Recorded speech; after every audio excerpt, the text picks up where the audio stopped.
Welcome to the ADEC Innovations webinar, the Next GBS Frontier. Shortly, our keynote speakers, James Donovan and Tom Bangemann, will explore how sourcing strategies are being impacted by geopolitics and the AI revolution, and why Africa is gaining traction as a hub for talent and impact. But first, you'll hear from our moderator, Anuj Jemawat. We will be sharing a case study that dives deeper into how organizations are future-proofing their operations and putting resilient GBS strategies into practice. This client work contributed to ADEC Innovations being named as the Service Provider of the Year 2026 at the SSON Impact Awards in North America. You should be able to access this case study in the chat window, and we highly encourage you to save the resource before the webinar concludes. And finally, to get us started, Christina from marketing will help run the technical side of this webinar for us today. Let's bring up our very first poll, Christina, and see what macro forces are disrupting operations in GBS the most right now.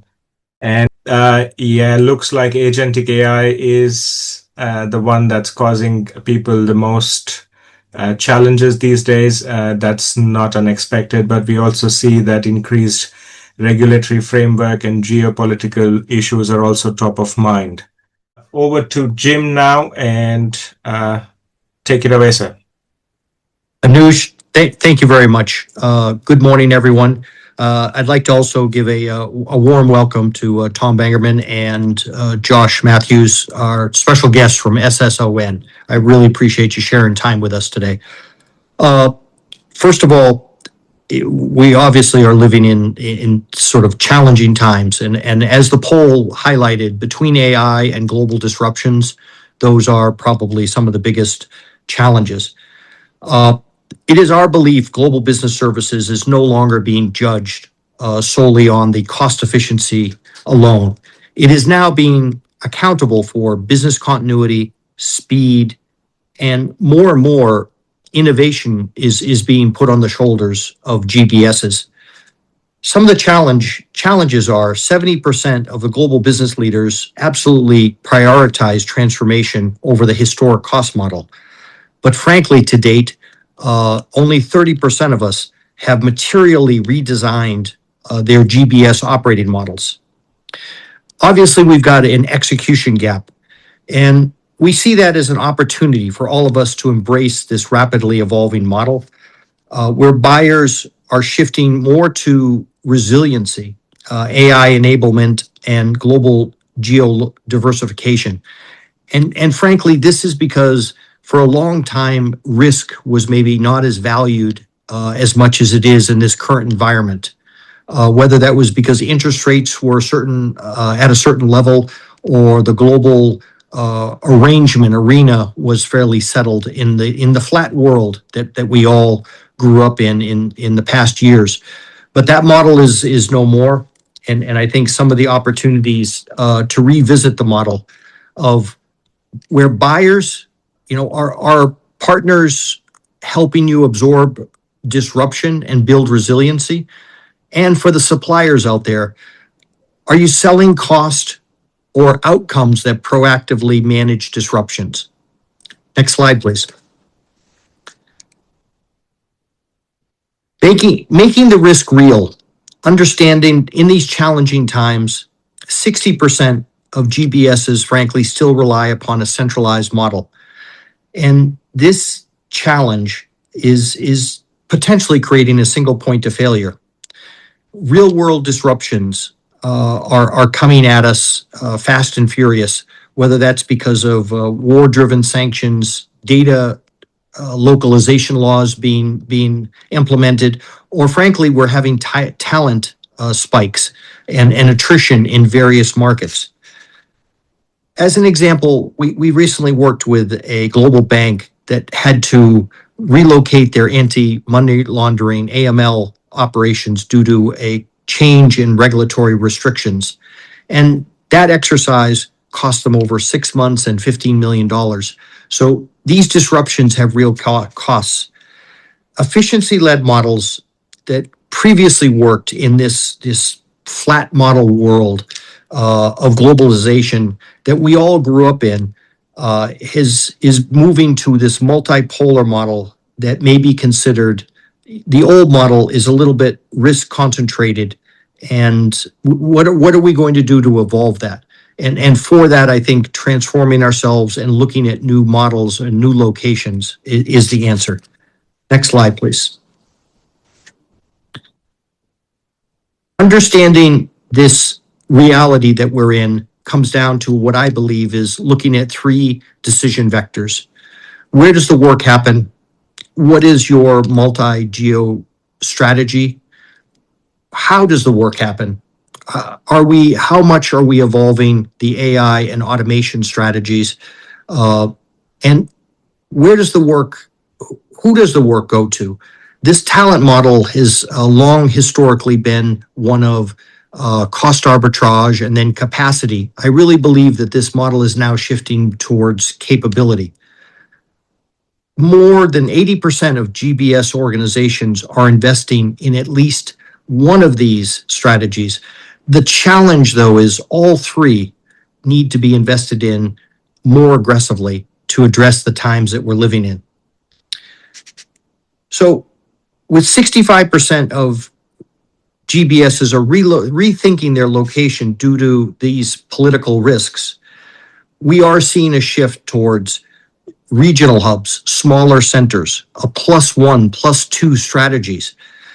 These regional hubs in the Americas, EMEA, APAC, and frankly, we have to address the political question in the room where friendshoring or nearshoring to more politically aligned regions are being brought to bear. So location strategy has not just been at an operational level. We really see it more and more being executed at a board level strategy. Tech firms are shifting their concentration models to add that mix of locations, +1, +2 strategies for diversification. For example, Poland and Egypt, or Portugal and Kenya, plus South Africa. These multiple models are where we see the market going. Next slide, please.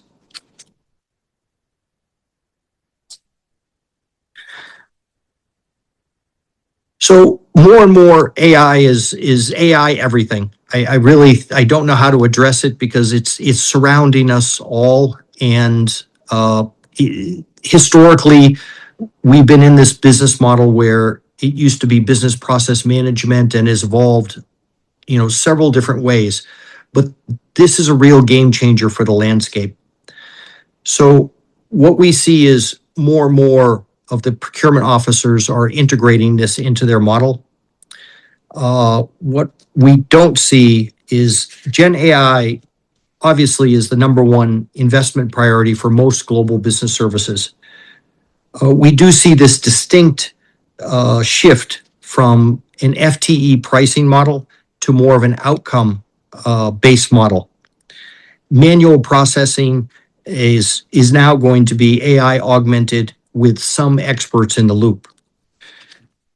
What we're seeing is a great advantage, a shift in landscape, as it were, from, let's say, procurement. We're seeing cycle times of 30 to 50% savings.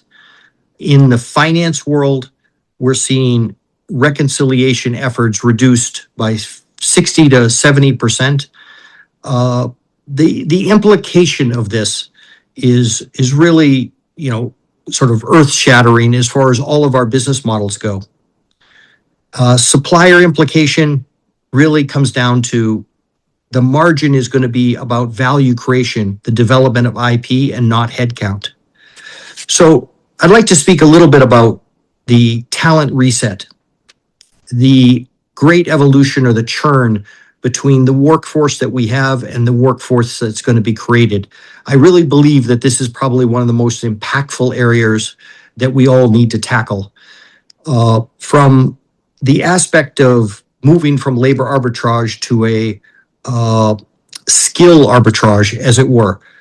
Some skills will absolutely sort of move into obsolescence, while this continuing evolution of reskilling is now going to be mandatory. we see it also as a social fabric issue that we need to start to think about and address. There are models, and this particular slide shows a Gartner representation of what they feel the model is going to be, displacing over 92 million, but creating 170 million. But the challenge is, as we go through this churn of, we have an absolute shortage of AI trainers, AI analysts, automation specialists. How are we going to upskill the existing workforce? And I really do see it as an imperative for our industry to spend a certain amount of our time and brain bandwidth on providing these solutions. Hiring is shifting to capacity pools around the world versus the geographic solutions that we grew up with. And I really think it bears in mind understanding that this is probably one of the greatest shifts we'll see for the last 100 years as society engages the definition of what is work going to be in the future. Next slide, please. I'd really like to touch on an African moment. A little bit of history. We moved into the continent about 13 years ago with our first site in Kenya. And I really do believe that, Africa is emerging as a strategic GBS destination.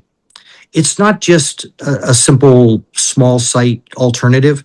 We really do see it as a value creation.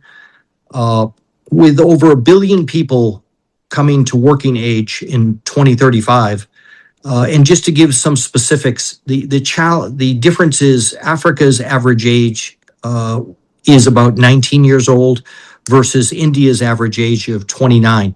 The demographic situation, long and short, is Africa has a growing youthful population that will become a major economic engine of the world. And that's while we have declining populations due to age going on everywhere else.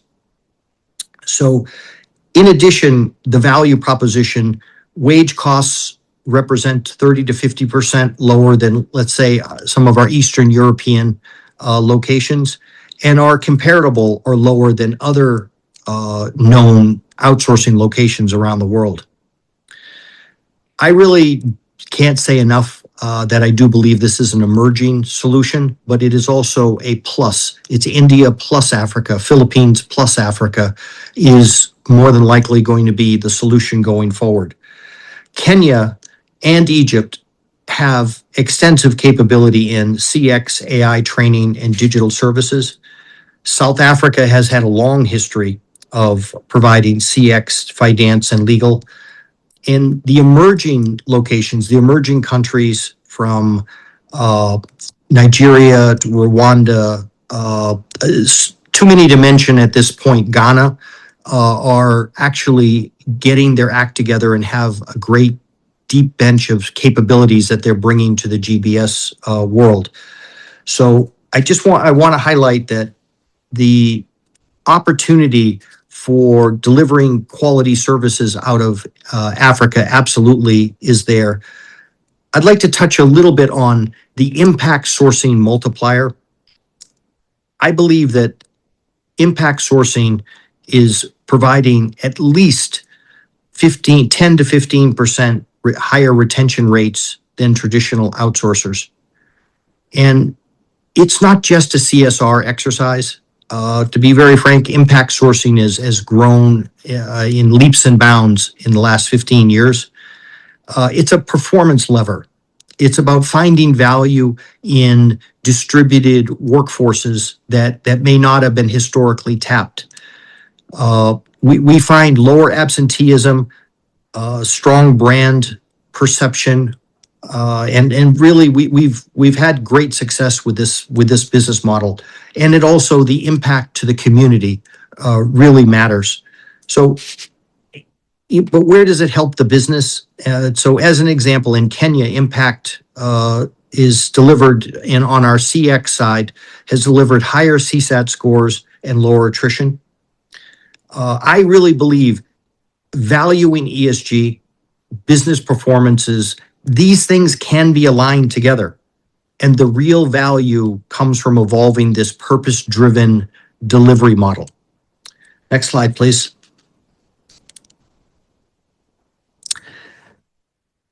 The future of GBS, I believe, falls into three layers.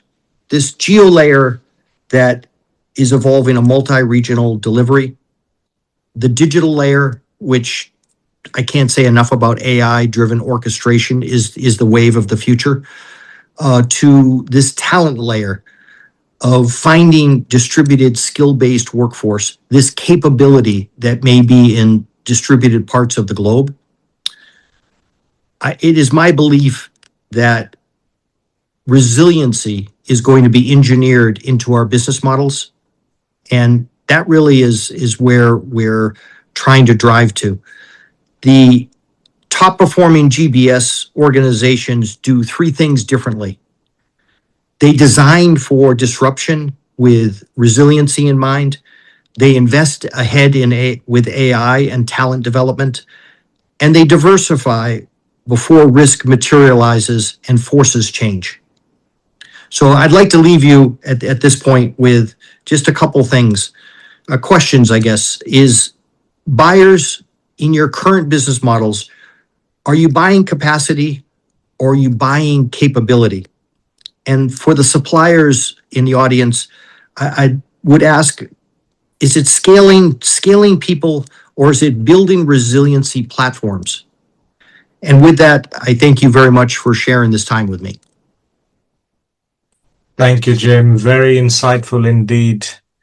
And Christina, if you can bring up the second poll, please select the top 3 priorities that you are looking at in the coming quarters for your business in the GBS world. Okay, I think we've got most of the answers in. As you can see, 65% is still focused on AI, but change management, process design, customer and employee management are close behind. And I think that tells a story. So with these trends in mind, Tom, over to you, sir. What does the world of GBS trends present? Thanks, Anush. All right, so I put together a few slides to touch upon the topics that Jim also shared with us. So location, AI, talent, these things, and they come out of a few different research pieces that we have in SSON. To get started, just to remind us all that this still is a model that people like, because of course, if GBS or BPO would be models that people don't want to use anymore, we could just stop here, right? But in all the research we do every year, we ask questions that sort of validate this point. And currently we see that 86% still plan to expand their scope, either services or geographically or both. So that is a fairly strong commitment to this model. GBS or BPO are not the best model, are not the perfect model, but they're the best existing model. So that's why there's nothing else there that we see coming up. And if we look at the starting point in terms of how many centers people have and what they're thinking about enlarging or going into new locations, this is sort of the starting point. And you might remember when you started your GBS or shared service journey that we're all following this follow the sun model. Build 3 centers across the globe, one somewhere in the Americas, one somewhere in Europe or Africa, and one in Asia. And then you could hopefully run 3 times 8 hours equals 24, so a global presence. Many got there, as you can see, 56% actually have 1 to 3 centers. Many got close because they had, for example, a headquarter location, or they had a special reason to run China for China or Russia for Russia or something like that. And then you got to 4 to 6 centers. But you see the majority of companies operates between 1 and 6 companies globally. Now, what's happened lately, though, is, as Jim already pointed out, is that people are actually thinking of increasing the number of locations and the number of centers, which is not a small change. It is actually a radical change after doing it 30 years in one way to suddenly start moving into the other way. And we ask this question every year several times and always get something like this. In this case, 54% of companies said we plan to increase our global number of center locations. So, depending on how you ask it, sometimes it's 50, sometimes 60%, but it's typically the majority who are looking at more locations.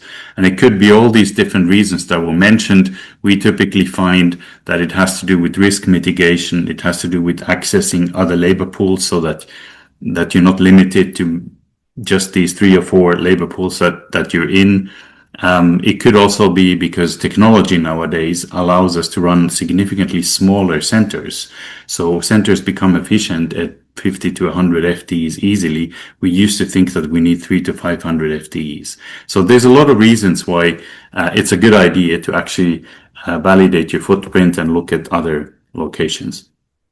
And then, as you know, SSON, we of course have loads of databases and lots of data, and we track, for example, the existence of different centers across the globe and come up with an overview like this. And you can see there's about 12,000 centers that we track. There's more, but we haven't found them all, and they do not need to register with us, but we think we're quite close and give a reasonable overview. This is from approximately 4,200 companies, so that equals the about 3 centers on average that you sort of saw in the previous slides. Now, if you look at this map, and if you look at Africa in the middle of it, it is sort of underrepresented, but it is not empty in any ways. So there is activity there. Most of you, I assume, have not dealt with Africa before, or don't have a center there. So if we look at this in terms of actual existence of centers, from our point of view, we would say Egypt and South Africa are sort of the 2 big players because they're established locations. You can see Egypt, we have a list of 76 centers, South Africa, 63 centers. Morocco is sort of in the middle with 28 centers. And then there's, as Jim pointed out, a lot of locations that are upcoming and have a lot of speaking in favor of them. Maybe the footprint's not that big yet, but for example, Ghana and Kenya, where also ADEC Innovations is present, are also on our list. Rwanda, we know, runs, for example, a global GBS conference. So there's a lot happening there. And if we then look at some of the research we did specifically for Africa, and we sort of categorized people into 3 categories. Think of it as like green, yellow, and red. So the green part on the top is, do you have something going on in Africa? I think 24% is probably more than you expected. I thought this would be in a 1-digit area, but it's actually more than you would think. And then the yellow pieces are people interested and evaluating it currently. That's another third of the audience. So quite a lot of people are either already in Africa or want to go there. So there is a lot of interesting activity ongoing. And when I looked at these lists, I thought that probably these centers in Africa would do work mostly for Africa or maybe for Europe, because it's sort of the closest other region. But then I came up with this slide, and when you look at it, you can see that, first of all, the African hubs actually service all continents. So they're really global in their activity, which was a little bit of a surprise to me. And the other surprise was that actually North America gets most of the services. So it is maybe a bit more advanced than even I was expecting, although I deal with this every day, but I don't look at African data every day. So this was a really good update to get. And then if you ask people what they think about the sort of quality or maturity of the activity going on in their centers, this of course is a self-assessment. So you could argue that they could lie, or they might have a biased view. So that's okay. But we know from a lot of research that most people have a pretty good feeling for whether they're doing well or not. And if you ask a lot of people, you get a fairly accurate overall picture. And you can see that nobody thought that they're low maturity. Most think they're medium, which is also what most centers are in other parts of the world. But there's also 14% on the expert level, which is actually relatively high. Typically, we get one-digit numbers on this one. And if you take the sort of customer view and ask people, well, how satisfied are you then overall? Let's not ask about the details, but just overall, tell us, are you happy with what you're getting out of your centers in Africa? And you can see 29% very satisfied, 57% satisfied, 14% dissatisfied, but nobody very dissatisfied. So this is also a fairly good picture, actually. Same question for outsourcing. So if you are receiving your services from a BPO, and the picture here is even better, which is surprising, because when you ask this question, normally the BPOs are always slightly worse than the captives. People tend to sort of give their captive services a little bit better rating. So these BPOs, obviously it's ADEC Innovations and others, but they seem to be doing something quite well. And then a lot of people ask me whether there's any point in looking at outsourcing anyway, because they keep hearing about stories that people are taking back their services and insourcing, and isn't captive the better model? And so we ask this question, of course, many times every year. And if you look at the result, there's always in the last 5 years been more increases than decreases. So while there are people who decrease their outsourcing activity, they might stop it or just decrease the volume. There's also people who increase, and on balance the volumes are still increasing. It might be that because of pricing, the revenue is not always increasing for every BPO, but the volumes in total keep increasing according to our research. And then Jim hinted that there's no discussion ever anymore without AI coming in at some point in time. So I have to touch upon it, of course, too. Now, how would AI or agentic AI, of course, that's a sort of AI that we all discuss now, how would that impact then the activities that we have in our captive or outsourced centers? And we always give people a timeline, like, what do you think happens in the next 3 years? The timelines are always wrong, by the way. These things are never matching the timelines, but the trend often is exactly what people expect it to be. So do you think you will replace some of your captive activities, yellow, or BPO activities, what is this, pink or red? And you can see that there's a lot of people who say yes for sure on the left side. In the middle, there's quite a lot who are considering it, and only a small piece does not think that AI will have any impact on their activities. Now, that could be increase or decrease, right? It's just an impact. We have lots of slides on that. I left them away just for time reasons, but some people think, for example, they will outsource more, and some people think they will outsource less based on AI. It depends on where you're coming from and what you think your capabilities are in this area. Tim mentioned skills on this sort of Gartner World Economic Forum slide that you show in the middle of the presentation.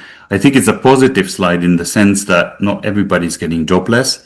There are new jobs and new skills also needed in this new post-FTE world, which sometimes I do hear podcasts that really make me worry. So it's always good to see that there's something positive also coming. But in our GBS world, what are these new skills, in a little bit more detail? What would be examples for that? So this is the list that we got in our last piece of research. It was actually on post-FTE specifically. And you can see there's a lot of technology or technical capabilities like AI model training or data literacy and things like that. But there's also a lot of things that have to do with, let's say, human-to-human communication, change management, customer management, vendor management, employee management. So the skills were humans interact with each other are obviously still going to be very important in the future. And I tend to think we forget those a little bit when we just watch the screen. In the middle, there's innovation, which, as Jim hinted in the beginning, has sort of risen in importance constantly in the GBS world.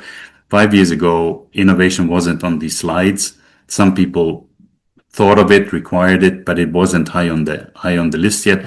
That is sort of creeping up all the time on these lists. So this is what we get as a list of skills. The problem is a little bit, are we going to be actually able to transfer and move our workforce into this new world with these new skills? Because it looks like a big transition, maybe a transformation, because so many people are affected by this. And it doesn't seem to be a technology problem. It's more a sort of people problem. Can people follow? And are they willing to change this fast and this much? So when you ask companies, how confident are you that your current workforce can transition to these new roles? 13% say very confident, 52% are somewhere in the middle, somewhat confident, 30% not confident, 5% unsure. So this is still a mixed picture. And I think this is where some of the problem solutions and also the failures lie, whether companies are actually able to train people and manage this move, because it's not the technology that's the problem. It's more the sort of people side of things. Oh, okay. I seem to jump over one slide. I guess I pushed the button too fast. But we can close there. The final slides are all about this sort of talent component. Oh, thank you, Anush. So what is the agentic AI impact? So what percentage of your workforce do you need to reskill or upskill? And when I talk to different clients, they have very different views on this. Some think that they spend tens of millions to give everybody a ChatGPT training. And they think that that is a good idea. And I'm not saying it is or it's not, but some think that that's the way to go. Others say, no, we're just going to train people in their specific area on the skills they need in that specific area. So why would I train everybody on ChatGPT when maybe just 5% will use it in their specific role? But if you ask how much of your workforce do you think you will reskill and upskill in general, then you see most companies think it's a huge amount of their workforce. So more than 50% or 26 to 50%. I mean, if you have tens of thousands of employees, that is a massive learning and development activity. So I think this is increasingly where the trick is. So I'm expecting our discussion to move a little bit from the technical components to more, what are we going to do with the people to be able to use all this technology? So I think that was the last one. And then I'm done with my contribution, and thank you very much for listening, and happy to take questions. Wonderful. Tom, thank you so much. As usual, I'm statistics curious, and a lot of that has left many questions lingering in my mind.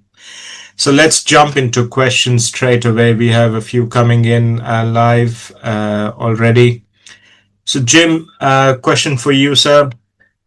How do your teams in the African centers approach work? Are they working on technology, AI topics as well, or just on the transactional kind of activities? First, I would say it's the same whether it's in Asia, the Philippines, or Middle East, or Africa as far as the work engagement. One of the I guess the positive points I'd like to, Africa tends to be faster at adopting some of the technology as they're leaping ahead in certain things such as digital payments. So some of the staff already come sort of digitally aware of what's coming. So what we've experienced in Africa is the same value, capability, contribution as some of our other centers, but a younger, more technologically leaning staff is what we found. Thank you, Jim. And I think Laszlo Rob's question just came in as well. So he mentions that Ghana is the AI hub of Africa, and there is a great talent pool and a safe and secure business environment. So he sees Accra being promoted and taking care of a lot of the work for European and American clients. So I think he finally mentions he's a big fan of the locations for the future of GBS and AI adoption. So we have concurrence there, Jim. Tom, question for you. There is a lot of debate around the GBS model. Some believe it will be completely eliminated by AI. And I see another question coming in. What are some of the biggest mistakes organizations are doing when they are redesigning their GBS model in the AI world? Yeah, that is a good question. And if I knew the answer, I could probably be really rich selling the answer. But my estimate based on the available information is that GBS will stay with us for a while because, as I indicated earlier, it's not perfect, but it's the best of the existing options. That said, obviously we will have to make changes to it and update the model. But GBS was always about automating as much as possible. I mean, that is the core of the whole philosophy, to concentrate activities into center structures so that it's easier to automate them. And now we have new tools and technology to do exactly that. So it should make the process faster and easier. On the other hand, when you look at the numbers that I exhibited to you, I mean, the number of centers and the number of FTEs so far has just been growing. It should go down at some point in time, right? We should have more robots and agents to work instead of humans. But so far, there's still more need to add capacity than to reduce capacity. So therefore, yes, I do think there will be reductions. And you see these announcements in the press sometimes, where organizations who have been running a GBS model 20, 25, 30 years, they are now at the point where they make announcements that they're reducing capacity in this center and reducing their GBS capacity by whatever, 1, 2, 3,000 FTEs.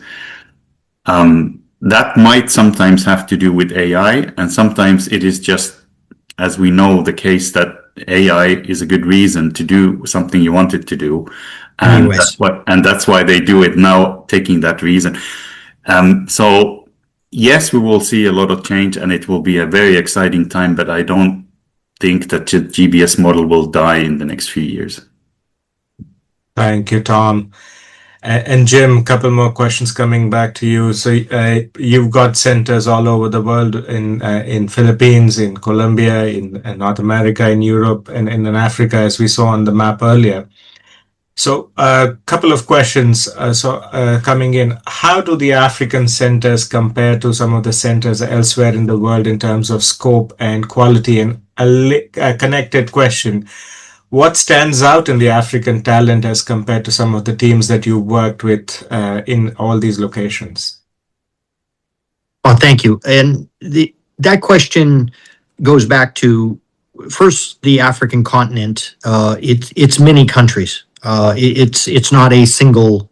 It's a single discussion, but then you need to break it down into cultural, time zone. South Africa and Egypt have historically been the main engine rooms for outsourcing in the early years.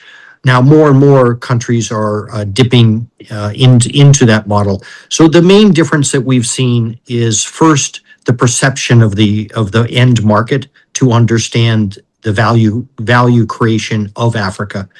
The number one value creation, I would say, is splitting the time zone, a certain amount of work for North America and sharing a lot of the same time zone as Europe is a great value proposition.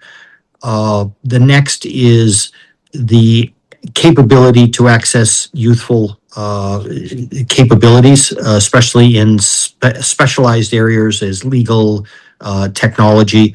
As one of our viewers mentioned, Ghana, There's quite a few countries actually claiming and fighting for that technological advanced capability. So one of the things that we found in Africa is every country is its own particular culture and capability.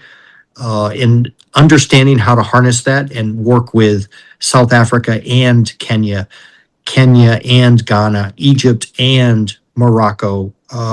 Sometimes it's a language capability, but also the bench that's available. So far, in 13 years of operations on the continent, we've been very happy. And the number one thing that is got to change is the perception of the customers of understanding the depth of capability there.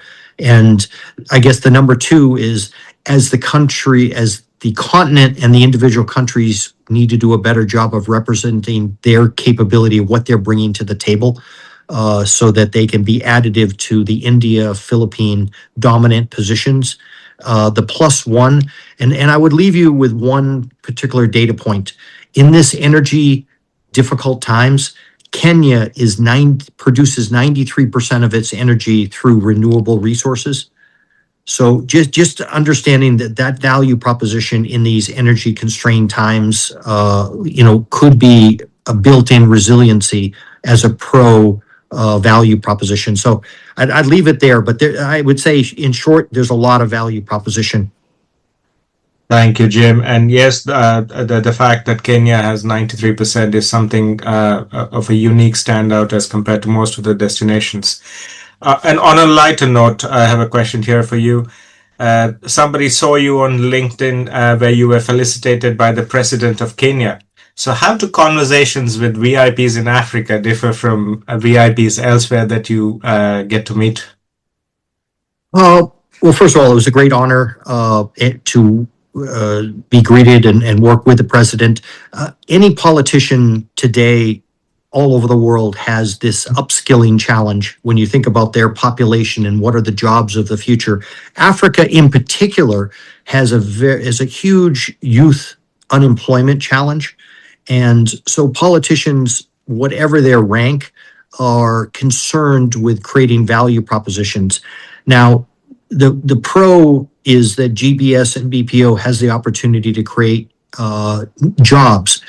The con is at what stage, what spectrum are these countries coming into the business model, and how can they potentially jump into the middle or higher technical solutions versus where countries usually would start at the low end data annotation and then move up.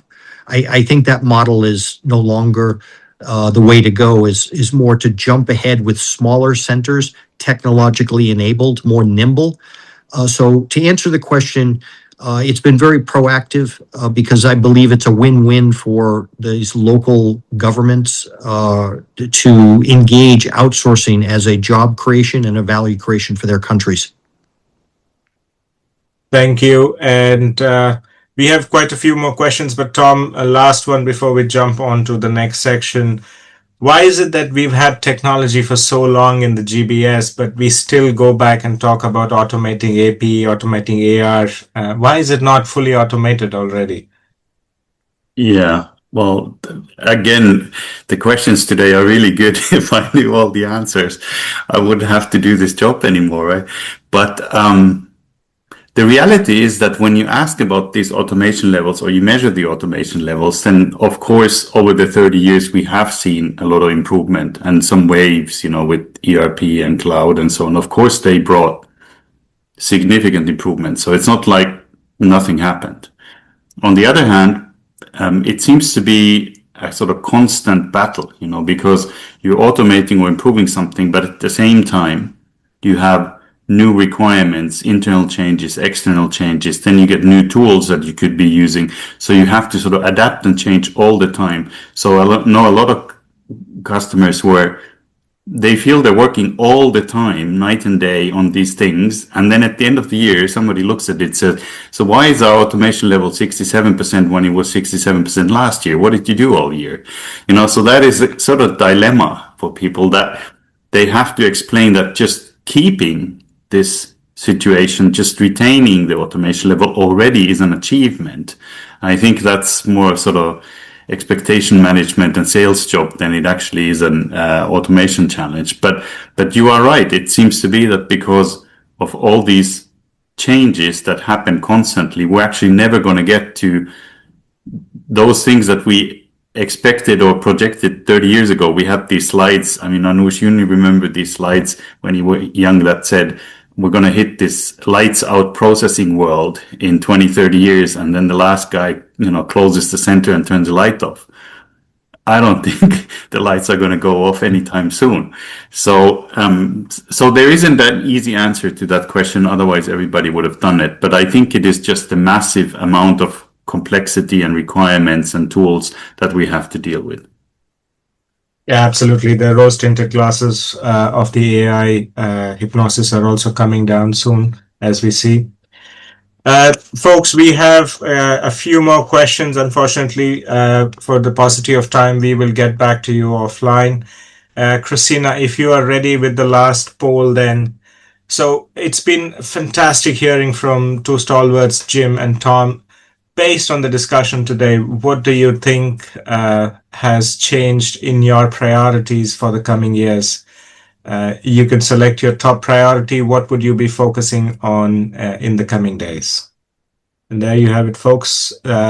Looks like a lot of you want to explore the African hub, along with looking at the AI and upskilling activities. Wonderful. So that leaves you something to think about. And Josh, I know you waited a while, my friend, but over to you. Please talk to us about where people can get more of those fantastic statistics that Tom was showcasing. Of course, thank you very much, Anuj. And what I'm going to do now is just share my screen and give you a quick run through of the research that we have at SSON Research and Analytics. For over 10 years now, we've been continuously surveying the GBS community, doing a huge amount of research to showcase the latest trends. And a lot of the topics that we see in our research have obviously been discussed today by Jim and Tom. So first of all, I'm going to show you some of the data that we have in our data tools focused on the location piece.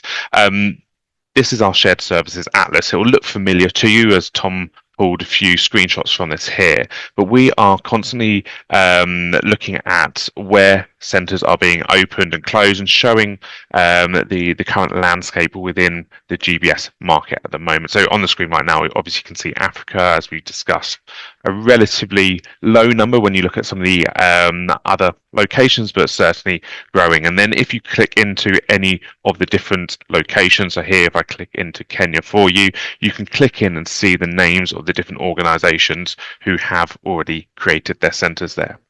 So through this platform, it's giving you an overview of the current landscape, where we then host much more detailed information for you is then within our CityCube tool. So here we have data on over 3,000 cities globally. For the purpose of today, I've obviously just pulled up some of the locations that we've been discussing so far.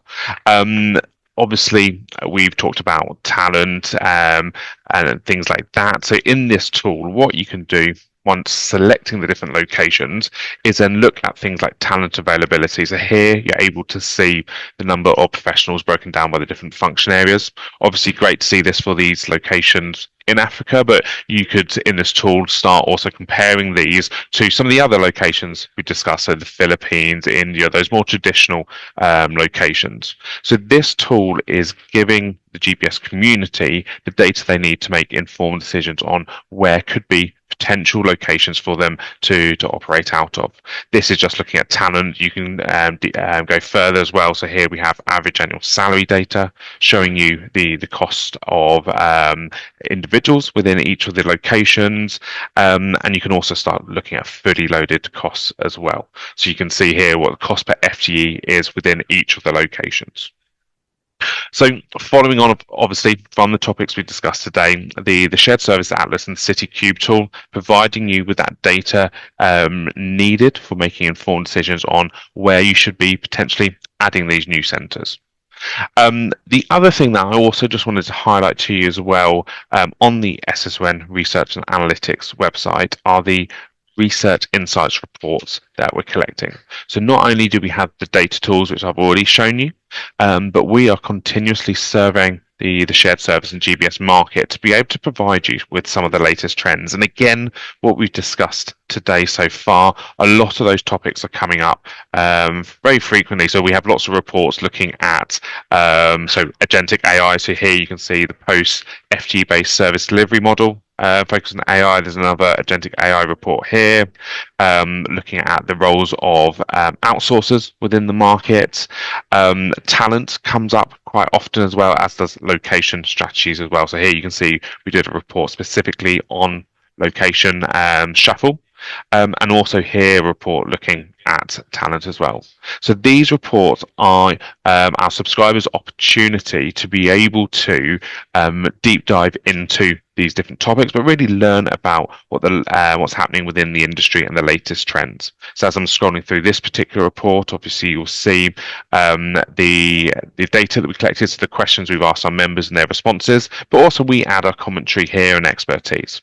So a lot of these charts, obviously you would have seen similar data in the webinar today, but with the research analytics platform, you will continuously be able to look at the latest trends, what's happening within the industry, also examples of best practice as well.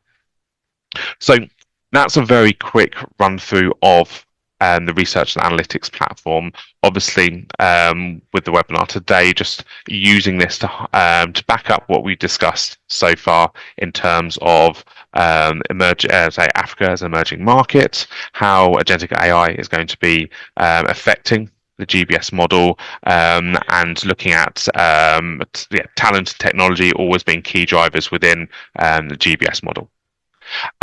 So with that, I'll obviously hand back to Anuj to finish off. But yeah, if you are interested in learning more about this, please do reach out. Fantastic, Josh. Thank you so much for that. And that brings us to the end of the webinar today. Thank you all for joining us as we explored the next new frontier for GBS. And a copy of the recording will be shared with all those who attended. Have a lovely day ahead wherever you are. Thank you.